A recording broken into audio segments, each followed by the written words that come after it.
Welcome to this all American story. It's probably not something that you've heard before, at least perhaps not this perspective. This is Law and Society. Please subscribe and let's talk about it. I've talked about manliness many times, and manliness in the context of American history and manliness in terms of American politics has been a subconscious thread that was very much by design. And so, what I intend on doing today is not really dive into it that much, but to give an extremely quick survey understanding of what has evolved from the days of slavery to 2024 after Donald Trump's win. So, you know, my history professor in undergrad started the independent study class on race and gender by saying that never forget that America was built on black shoulders. That's something that stuck with me. And, as you learn more and more about American history, and undergrad, I studied American history, race and gender focus.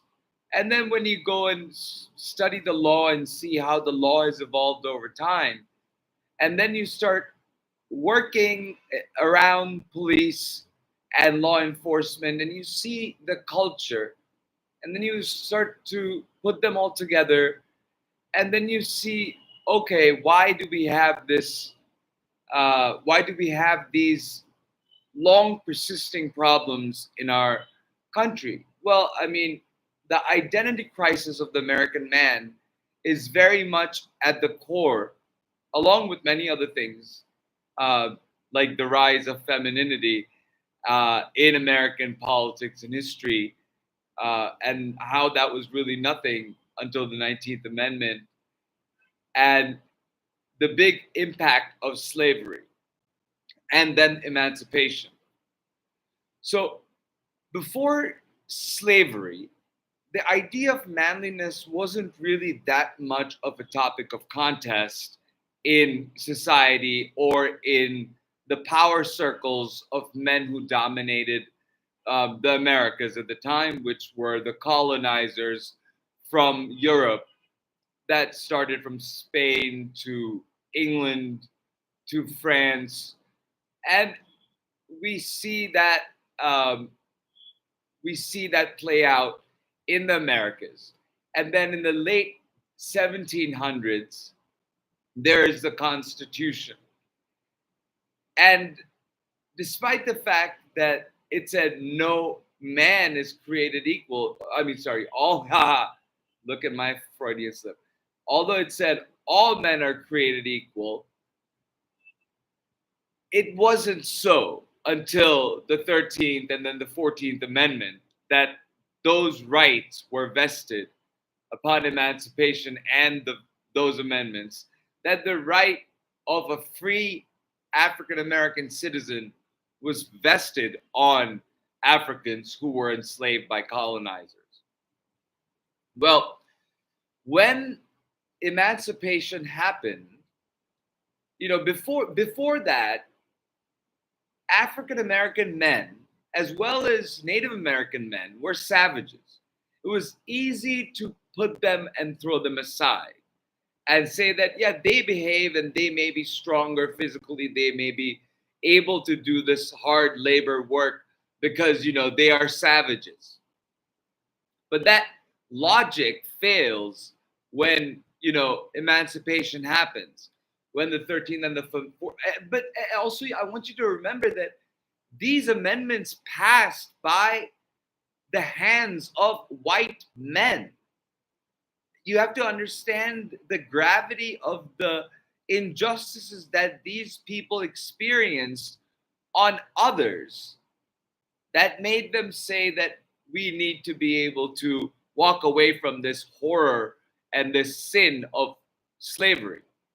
So, but as the emancipation was happening, as there is an evolving, emerging America on one side, with the help of Caucasian Americans, mind you, white Americans who ratified the 13th and 14th and the 19th Amendment, and that idea was growing on one side, while on the other side, there was this grave threat that was perceived by the black man rising up to the level of manhood. And that was, in the late 1800s, when Victorian era, when there was chivalry was new, so to speak, and not dead at all. And it was in fashion, and men would wear all flary clothing, and it was it was okay to have some effeminate uh, factors, and it wasn't really that looked down upon. It wasn't really considered to be anything other than the straight norm, the heterosexual straight norm. But as the African American population started to become part of the voting population, and had, some the bigots didn't have any choice but to accept them as equal citizens because they got the equal vote. It started to there was this movement built politically to change from calling them savages to white men becoming more outdoorsy, more active. The idea of the manly physique came up, and we see that in the early 1900s, and we see that in the earliest of movies as well, the westerns depiction of the early 1900s, and we see that even in Teddy Roosevelt, and how we see the Teddy Roosevelt portrait in the White House with him and the horse, where he is portrayed as being this massive person sitting on a horse, almost the size of the horse, and it was a glorious picture. But it was also a kind of changing up a little bit of the size to show the and Ted Kennedy was not. I'm sorry, Teddy. Yeah. Why am I saying? Sorry, I'm having a blank. Okay.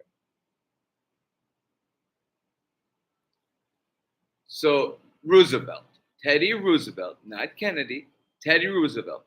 So Teddy Roosevelt then becomes, the president, and then there's the establishment of the outdoor park service, and the outdoorsy get out of the American man became something that was promoted, and it was very white focused, because now they couldn't call African American men savages anymore, and also because the African American population had brought Christianity into their fold from whatever other pagan religion that they were part of in the African continent before they were enslaved and forcefully brought over. They brought Christianity into the community, and then religion and faith for the African American community became a place of community, a place of solace, a place of sanctuary, a place of togetherness.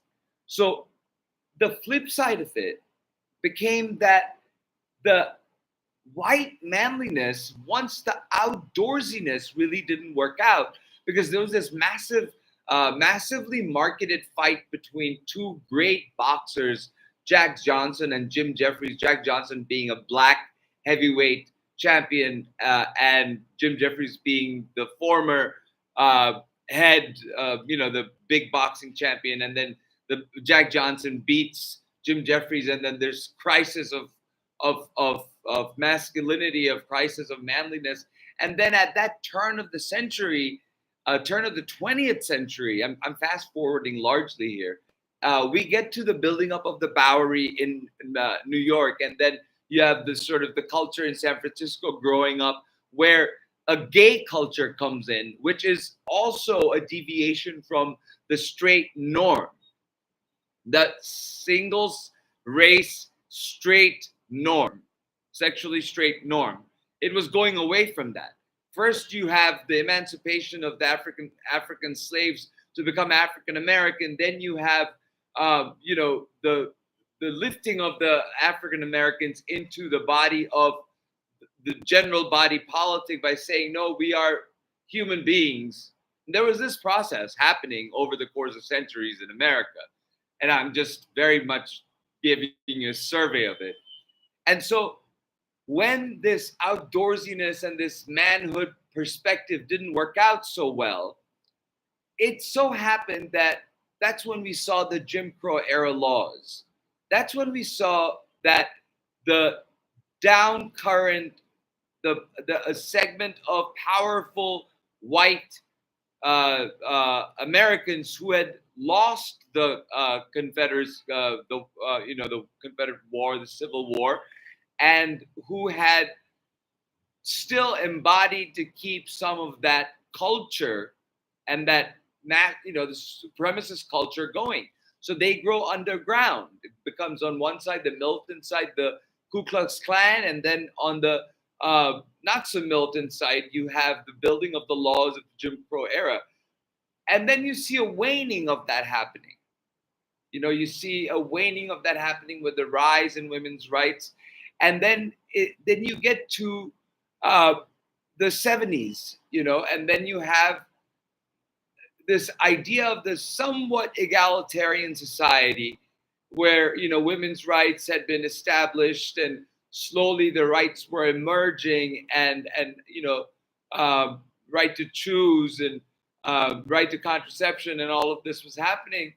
And you saw another subversion happening of not subversion, a subversion, because you go under, you just sort of get underneath of the general status quo that's building, and you keep that negativity and tension going.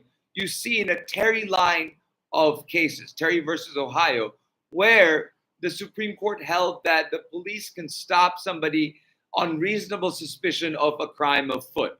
Meaning, if police even suspects that there's a crime, you don't need probable cause that the Constitution requires under the Fourth Amendment. You can have a reasonable suspicion, and that would allow you to further search. And that was an erosion of the Fourth Amendment right against search and seizure, and that has built up the prison systems, and that has built up the American police system for the last 50 years. And as much as and stop and frisk, I'm talking about reasonable suspicion, Terry versus Ohio, that's stop and frisk. You know how I jumped from slavery to stop and frisk, but there's this thread, this line going through that there's a current of white supremacy that has existed in American politics and in the thread of our country, in the fabric of our nation from a very, very long time, from at least the time of colonialism, if not before that, But what we also see is an overwhelming force of a populist demand for an egalitarian society. And that's why we see this back and forth and back and forth and back and forth. And that back and forth is getting even more acute after the election of the first African American president and the first African American first lady. And that sent that subversive white supremacist core of conservatives completely nuts. And that's when you see a divide in the Republican Party. And that's when you see the rise of the Tea Party. And there's some great Tea Party people, former Tea Party people, who realized what the movement was about and then left the movement and who now help the cause of democracy. But the ideologies that came about are linked by this thread of manliness that has been threatened by the rise of the African American man the existence of the Native American man, the rise of women's rights, the prominence of LGBT rights, all that can be seen as threats to an identity that has not been, or for some men, you know, solidified enough. But, and I don't think this message of Kamala Harris was wrong, or any message that Kamala Harris sent out was wrong, that strong men, real men support women. They go out and support women. And, this election will be a lesson of the roar back of the patriarchy and a more demure opposition, because I don't think that the horror of what Donald Trump and his second term can bring can really be understood until it is experienced. The police state will bring full circle that American story that starts with oppression. And that is the ugly story that we don't want in our country. That is what we have to peacefully resist. And we have to peacefully resist through peaceful action, through helping each other out by getting each other's voices heard. Not just your voices, but everybody's voices. Because all of our voices together are saying the same thing when we see atrocities happen. We are just now seeing the building of an autocratic state that is a kakistocracy, which I learned this new word, which is a government run by the most incompetent people in that particular nation. And we are getting into a part where it's going to be corrupt beyond anything that we have experienced before. We will see the rise of the police state. We will see mass deportations. We will see detention camps. We will see Muslim bans. We will see withdrawal from the threat of withdrawal from NATO, if not withdrawal from NATO. We will see the secession, the forced secession of parts of Ukraine, unless Europe ramps up their support for Ukraine and keeps the fight up against an invading force of Vladimir Putin. But understand that this threat that I started goes to Vladimir Putin as well. And it's not a coincidence that you see Vladimir Putin riding a horse with his shirt off, in a picture where he's brought to larger than life by the lighting. And, you realize that today, the actual hegemon who is laughing about what happened in America 10 days ago actually is a very insecure man. And the identity crisis of manliness is what that man himself has sown in his country and has been successful in sowing in our country through disinformation and through bomb threats and through vandalisms and through inciting Donald Trump's loyalists with wrong information throughout social media. All American story, but it's a little bit different than what you may have heard. And I wanted to give you this brief understanding, and this is the quickest that I could to explain to you how this identity has evolved. And today, that is the majoritarian ideology. That is the majoritarian understanding. It's not the majority, I mind you. There are over 330 million Americans in the United States. In this election, the vote turnout for Kamala Harris was 10 million below what it was for Joe Biden is in 2020. Perhaps because the crises facing us were so evident and the race politics were not so evident, and the gender politics. And this time around, there were just too many issues. There were just too many things and factors and too much disinformation for the American people to really want to chart a new path forward versus falling back to patriarchy and corruption and things that we think we can deal with. But what Donald Trump is doing is making sure that they're going to be so severe and so entrenched that we're not going to be able to deal with them. So, with that said, you've been warned. Please remain vigilant. Please read a history book. Please read about the history of manliness in America, the history of slavery, uh, the history of uh, faith in America, and how the place of the black church became a place of community, whereas the place of white churches became havens of extremism. And we see that today in the far right that caters to Donald Trump. The Christian ideology there is very much deep red and enmeshed with the legacy of the South and slavery. Whereas you see on the other side, if you ever consider how the black community uh, uh, and liberal uh, denominations of non-white and general populations, you see that they become places of community, places of sanctuary. They're not places where lies are driven to your bones. At least that's not what I've experienced in. But I may be completely wrong about the religion aspect of it, but not from the perspective of the development of race in America, but from the perspective of how it would influence the story of masculinity, is what I mean. So, with that said, I think now I'm battling, so I'll go now. Thank you so much for being here and listening, and I'll talk to you soon.